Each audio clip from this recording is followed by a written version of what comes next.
Hello everyone, di Summary Daily Bible School kali ini kita akan membahas tentang Nailed to His Cross. Apa yang dipakukan di kayu salib? Jawabannya adalah Tuhan Yesus.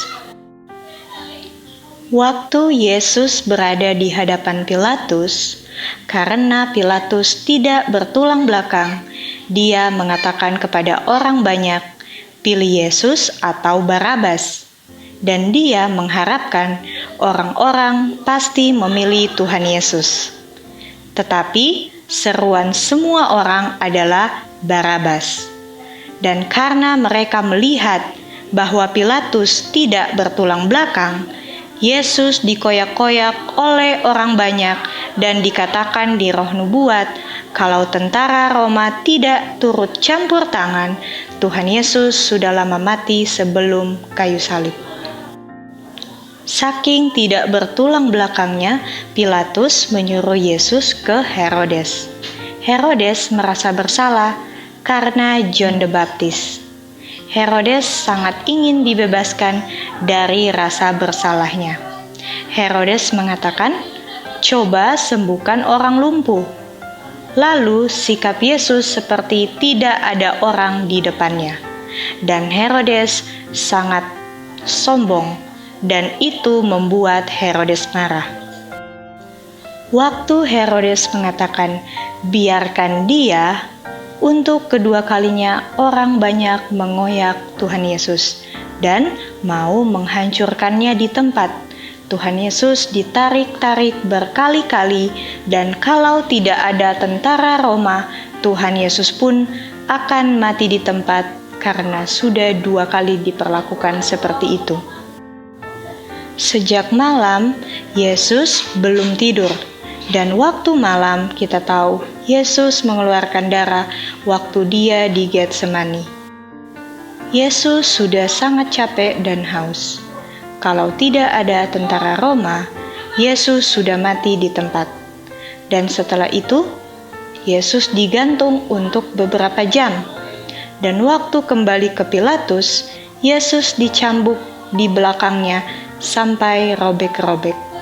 Lalu, Yesus ditancapkan mahkota duri dan dipakaikan jubah ungu. Lalu ada orang yang mengambil kayu dan mementung kepalanya Tuhan Yesus, lalu duri tertancap di kepalanya Tuhan Yesus. Dan setelah itu, Tuhan Yesus disuruh untuk memikul salibnya sendiri. Setelah sudah dipakukan, lalu ditancapkan ke dalam lubang supaya muat. Dan itu semua karena kita yang melanggar hukum Bapanya. Wajah Yesus tidak dikenal lagi karena tubuhnya sudah hancur, dan Yesus diolok-olok bahwa dia adalah anak hasil percabulan. Setan mau untuk Yesus tersinggung sedikit saja. Dan kalau Tuhan Yesus menunjukkan dari bibirnya saja bahwa dia tidak senang, kita semua harus membayar kematian kekal. Penderitaan Yesus adalah untuk kita semua, dan Tuhan Yesus mengendalikan dirinya untuk kita semua. Waktu di Getsemani, waktu Yesus masih bisa kembali ke surga, belum melewati point of no return, secara tubuh, dia katakan bahwa dia tidak bisa melewati semua ini saking beratnya. Tetapi dia katakan, "Jadilah kehendakmu." Pertanyaannya, apa yang membuat sangat berat? Ribuan malaikat sedang mau mematahkan imannya kepada Bapa dan sedang menghasut Yesus di dalam kemanusiaannya, dan murid-muridnya sedang tertidur. Malaikat-malaikat surga tidak diizinkan untuk menyentuh Yesus karena Tuhan Yesus tidak boleh ditolong. Ribuan malaikat setan menghasut supaya Tuhan Yesus kembali ke surga. Tetapi Yesus katakan, "I will save man at any cost." Waktu dia mengatakan hal itu, malaikat-malaikat surga bersukacita karena manusia dipedulikan. Dan ketika Tuhan Yesus mengambil keputusan, langsung hilanglah bebannya.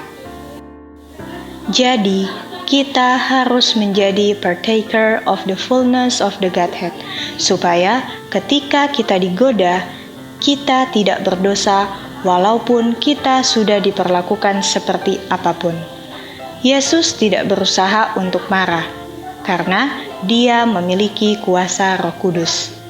Karena setan tidak memiliki apapun di dalam Dia. Jadi, tidak ada yang bisa keluar karena memang tidak ada yang di dalam.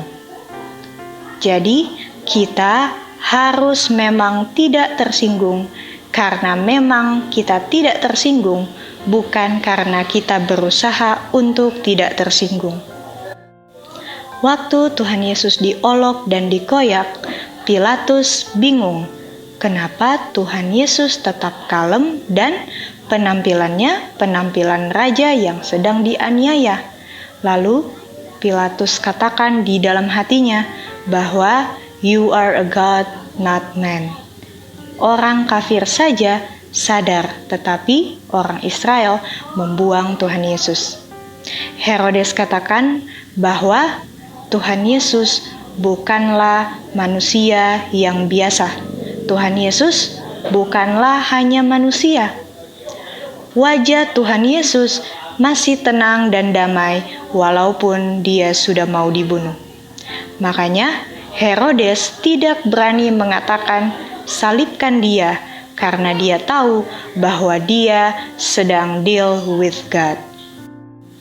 Di Kolose 2 ayat 13 dan 14 kita lihat bahwa ada all trespasses yang diampuni dan the handwriting yang dipakukan ke kayu salib.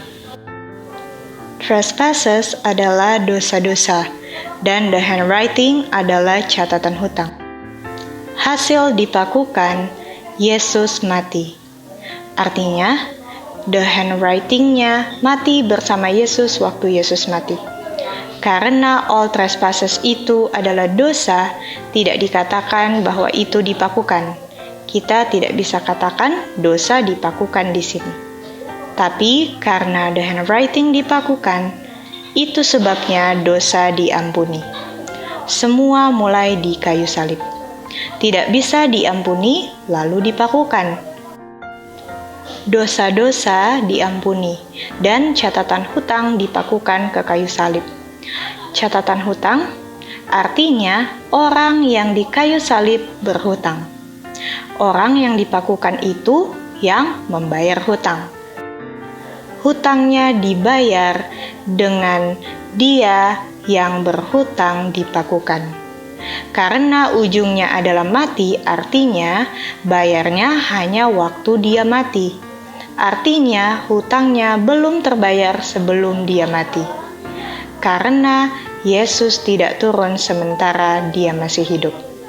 Artinya kematian itu yang membayar catatan hutang. Artinya untuk mengatakan dipakukan itu sama dengan katakan dia mati. Karena dia mati, catatan hutang kita di blot out. Karena paku itu melambangkan kematian. Dibayarnya karena dipakukan. Tetapi paku tidak mematikan kecuali dia mati. Kalau dibayar waktu dia mati, artinya apa yang membayar hutangnya? Jawabannya adalah yang mati di kayu salib. Pertanyaannya, apa yang mati di kayu salib? Jawabannya, kehidupannya. Artinya, dia bayar dengan kehidupannya catatan hutangnya. Karena yang mati di kayu salib adalah orang hidup. Yang mati adalah yang tadinya hidup. Artinya, kehidupannya yang membayar catatan hutang. Pertanyaannya, apakah kematiannya yang membayar catatan hutangnya? Kalau kita membayar sesuatu di toko, uang kita berkurang. Apa yang berkurang dari Tuhan Yesus setelah Dia membayarnya? Jawabannya adalah kehidupannya. Yesus membayar dengan kehidupannya. Kematiannya adalah bukti bahwa kehidupannya telah membayar. Waktu Yesus mati, kehidupannya hilang. Yesus membayar dengan kehidupannya, dan akibat bayarnya adalah mati. Tetapi mati bukanlah bayarannya. Mati karena kehidupannya menghilang. Artinya, hanya kehidupan Yesuslah yang bisa membayar. Artinya, apakah kehidupan Bapa tidak bisa membayar? Jawabannya, tidak. Kehidupan Bapa adalah kehidupan anak. Bedanya, Bapa tidak bisa membayar, tetapi bukan kehidupannya, tetapi Bapanya. Bapa tidak bisa, tapi kehidupannya bisa. Karena dia tidak tahu mau memberikan kepada siapa kehidupannya, sedangkan anak bisa mengembalikan kehidupannya kepada bapaknya karena dia adalah anaknya Bapa. Yesus mendapatkan kehidupannya dari Bapa berdasarkan Yohanes 5 ayat 26. Jadi kehidupan Yesus sama dengan kehidupan Bapa. Kalau kehidupan Yesus bisa membayar, artinya kehidupan Bapa juga bisa membayar. Yesus bisa membayar, Bapa tidak bisa membayar, walaupun masing-masing mempunyai kehidupan. Yesus adalah anak Bapa, dan Yesus mendapatkan kehidupannya dari Bapa, sehingga dia bisa mengembalikan kehidupannya kepada Bapa, lalu dikembalikan lagi kepada dia. Tetapi kalau Bapa menjadi manusia dan mati, mau dikemanakan kehidupannya Bapa? Bagaimana Bapa mau meninggalkan kehidupannya kalau dia adalah sumber kehidupan di semesta alam? Bukannya Bapa tidak mau, tetapi memang tidak bisa. Itu sebabnya Yesus adalah anaknya, karena hanya anaknya yang bisa mengembalikan kehidupannya kepada yang memberikannya.